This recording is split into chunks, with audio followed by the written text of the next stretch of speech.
Chapter 2. 190. Judgment Day. Changing Star's words brought the room to dead silence. On both sides of it, people were slowly preparing themselves, dark resentment burning in their eyes. It felt as though the tension reached critical mass and was about to explode into a storm of violence.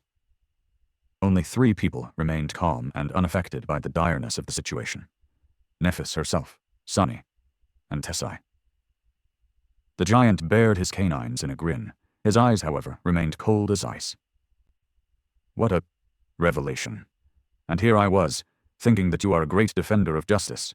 Were you not, Changing Star? Or is your sense of justice reserved only for the crimes of those who don't serve you? He sighed and added, his voice full of disappointment. That huntress of yours is accused of murder.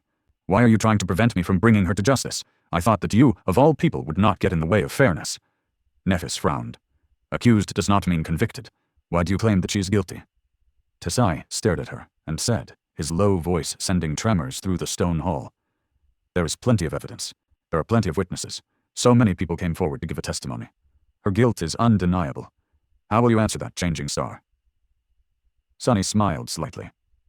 How peculiar. So many people apparently saw Effie slaughter those fools.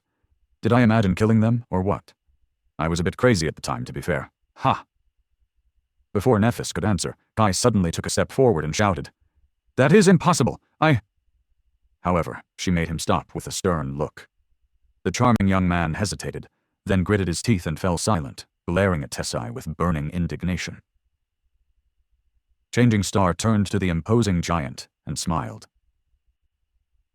Well, that changes everything then. Please forgive me, if you can. I have been away from the Dark City for so long, and wasn't informed of these developments. If this is the case, then by all means, take her away. Effie grimaced and looked at her with an amused expression. Sunny did not take his eyes off of Tessai. However, his shadow stared at Nephis too. The smile suddenly disappeared from her face, replaced by boundless coldness.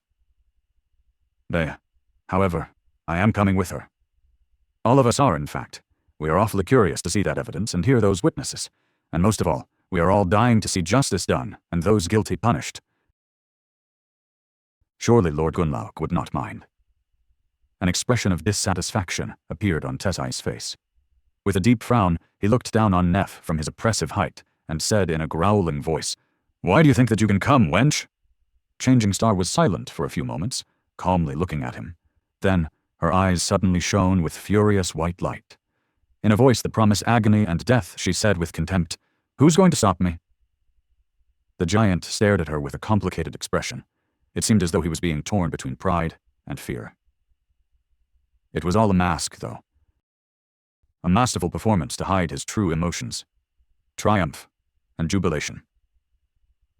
He had come here with the excuse of bringing Effie to justice, but his true goal had always been Nephis. She was the one Gunlaug wanted to destroy. And now she was bringing herself to him, like a lamb going to slaughter. What Tessai did not know was that Changing Star was as far from a lamb as one could be. More like a demon in sheep's clothing. Sunny glanced at the morose giant with something that resembled pity. Meanwhile, Tessai slowly shook his head and said, his voice full of false reluctance, Fine, do as you wish. Come with me to the castle if you want. Bring your rats with you. All of you will witness the brilliance of our lord. All together, they exited the lodge.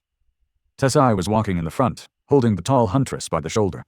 Her hands were tied behind her back with a flimsy rope, more of a symbolic gesture than a real restraint, considering Effie's strength. Nephis was keeping close, her face calm and indifferent. The guards and the members of Changing Star's faction were right behind them, throwing menacing looks at each other. Their faces were grim and full of resentful indignation. Sunny had hidden himself in the crowd, not wishing to draw any attention. Now he was moving with it, feeling the restless agitation through the chaotic movement of the surrounding shadows. Now, as they moved toward the castle, more and more slum dwellers surrounded them, their faces full of shock and anger. They got Effie. Bastards! Let her go! Lady Nephis, do something! Glancing at the growing number of people who were gathering around them, she smiled reassuringly and said, Stay calm. Come with us if you want. Today we'll see justice done. However, her appeal to remain calm had the opposite effect on the crowd.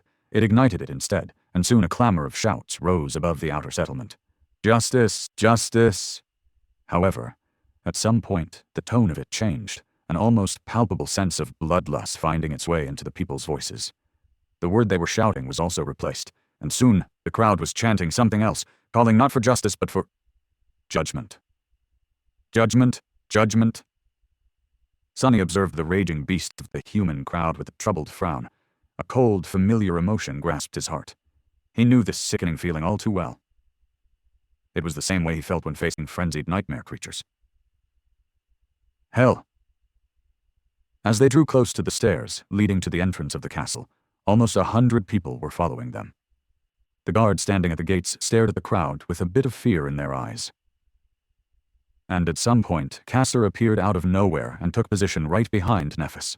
The proud legacy looked pale and a bit disheveled, but it seemed that he had managed to complete the mysterious task given to him by changing Sar without receiving any wounds. A few moments later, they entered the bright castle.